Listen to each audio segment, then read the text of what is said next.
कर्नाटक में हर रोज़ नया नाटक जारी है। मुस्लिम लड़कियों के हिजाब पर पाबंदी के बाद गैर हिंदू अफराद के मंदिर में दुकान न लगाने के हुक्म और फिर मसाजिद को निशाना बनाने के मुसलसल वाक़यात हो रहे हैं। सबका साथ सबका विकास वाले इस दौर में अब खबर है कि गुज़िश्ता शब कर्नाटक की एक मस्जिद पर शरपसंदों ने भगवा झंडा लहरा दिया।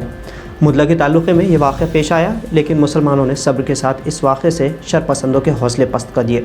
गुज़िश्ता हफ्ते बुलडोज़र के ज़रिए पूरे देश में दहशत फैलाने की कोशिश शाहीन बाग इलाके में भी हुई, लेकिन इस बार भी शाहीन बाग की आवाम ने फ़िरक़ा परस्तों के हौसले चकनाचूर कर दिए।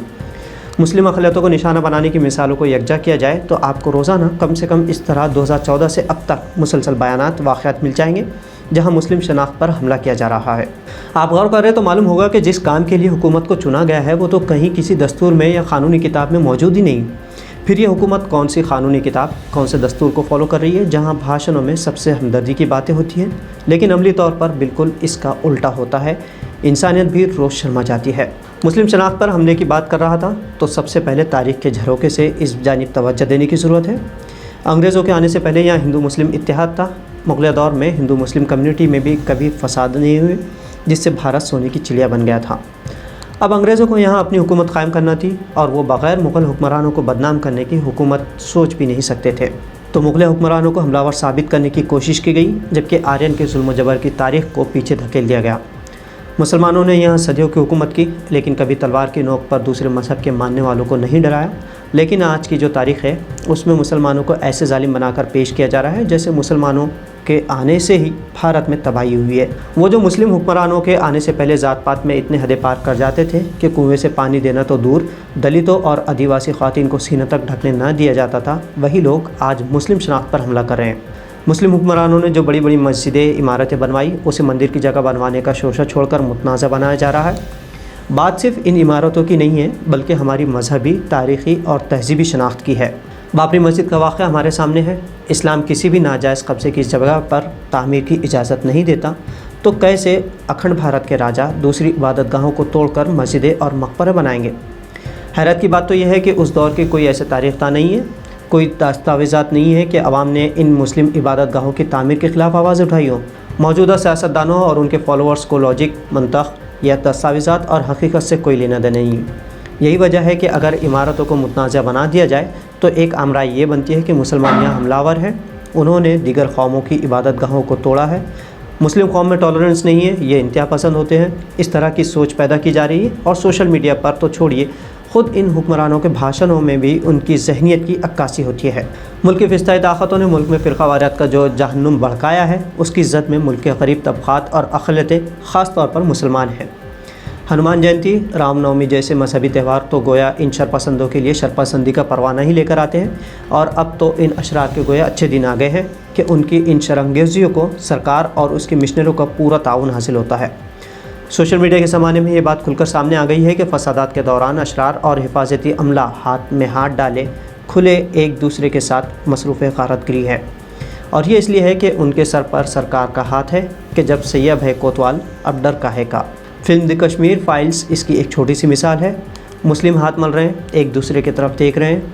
जिस कौम ने सदियों यहाँ हुक्मरानी की, आज अपनी सिक्योरिटी की भीख मांग रही है। सेक्युलर और इंसाफ पसंद लोग जो मुसलमानों को टारगेट करने पर आवाज़ें उठा रहे हैं, उन्हें भी चुन चुन कर निशाना बनाया जा रहा है।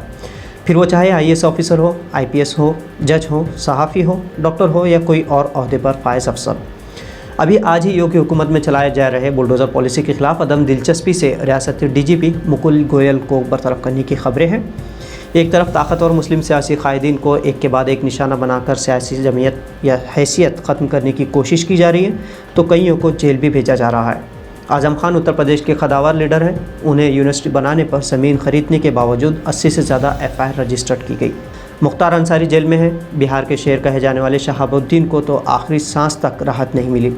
महाराष्ट्र के वज़ीर नवाब मलिक को अंडरवर्ल्ड से कनेक्शन के लिए बदनाम किया जा रहा है। सियासी लीडरों को छोड़िए, लेकिन मुस्लिम मुबल्लिगीन, उलमा कराम भी निशाने पर है। सबसे पहले डॉक्टर ज़ाकिर नाइक को निशाना बनाया गया, फिर बारी आई कोरोना के नाम पर तबलीग जमात की, फिर मौलाना कलीमुद्दीन सिद्दीकी की, और फिर मुबल्लिग डॉक्टर उमर गौतम की।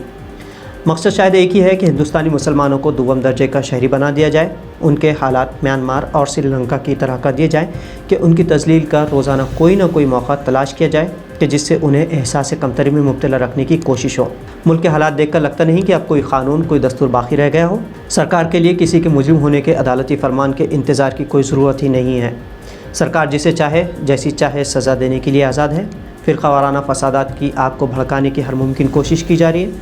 منصف اخبار میں شائع ایک مضمون میں لکھا گیا ہے کہ اس سارے منظرنامے کو مسلمان نہایت دہشت بری نظروں سے افسوس کے ساتھ دیکھ رہے ہیں اور بے بسوئی کے ساتھ دیکھ رہے ہیں، اور صورتحال یہ ہے کہ سمجھ میں نہیں آ رہا کہ آیا صرف مسلمان کا ذہن ہی معاف ہو کر رہ گیا ہے یا مسلمانوں کے عمائدین، قائدین، سیاسی، سماجی اور مذہبی شخصیات بھی اس کیفیت کے شکار ہیں۔ مسلمانوں کی سیاسی جماعتوں، ان کی پالیسیوں کا تو باوا آدم ہی نرالا ہے، رہی مسلمانوں کی مذہبی اور ملی جماعتوں اور ان کا کوئی وجود ہی نہیں باقی رہا۔ انہیں احساس بھی نہیں ہو رہا۔ بھارتی دستور سب کو ساتھ لے کر ملک کو چلانے کی گارنٹی دیتا ہے، مگر حکومت اور اس کی شے پر الگ الگ ناموں کی تختہ لیے ہوئے ایسی تنظیمیں کھڑی ہو گئی ہیں جن کا ہندوستان کی مشترکہ تہذیب اور ثقافت پر کوئی اعتبار ہی نہیں۔ سیاسی ادارے اس طرح سماجی اقدار کو ملیمیٹ کر دیتے ہیں۔ یہ ممکن ہی نہیں کہ اس ملک کے 20-25 کروڑ اقلیتی آبادی کے حقوق کو طلب کیا جانا ہندو راشٹر کے لیے ضروری ہو، مگر ہم کو یہ نہیں بھولنا چاہیے کہ اس سے دیش جس طرح بکھرے گا اس کو کنٹرول کرنا ان ستہ دھاریوں کے ہاتھ میں نہیں۔ سری لنکا کی مثال ہمارے سامنے ہے۔ تاش کے پتوں سے بھی تیز یہاں کے حالات بدل گئے۔ بابری مسجد، گیان واپی مسجد، تاج محل، قطب مینار، مساجد سے اللہ اکبر کے اسپیکر سے اٹھتی آوازوں، حجاب، پبلک مقامات پر نماز، خواتین کو تخت نشانہ بنانے کے پیچھے صرف ایک مقصد ہے کہ مسلمانوں کو ان کی شناخت سے محروم کر دیا جائے۔ وہ جو تاج سجائے پھرتے تھے اسے روند کر کھنڈروں میں تبدیل کر دیا جائے، انہیں دوم درجے کا ناگرک بنا کر اپنے فائدے کی بات کریں، کیونکہ ظلم کے خلاف کوئی آواز اٹھا سکتی ہے تو وہ یہی قوم ہے، ورنہ صدیوں ان لٹیروں نے یہاں کی عوام کا خون چوسا لیکن کسی کی ہمت نہیں ہوئی، اور جب یہ ظلم کا صرف قانون بنانے کی بات کرتے ہیں تو سراپا مسلم احتجاج بن جاتے ہیں۔ وہ شاہین باغ بن جاتے ہیں جنہوں نے ہر طرح کے دباؤ کے احساس کمتری میں مبتلا ہونے کے بجائے نئے حوصلوں کو چنگاریاں دی، اور یہی بات ان دیش توڑنے والوں کو کھٹک رہی ہے۔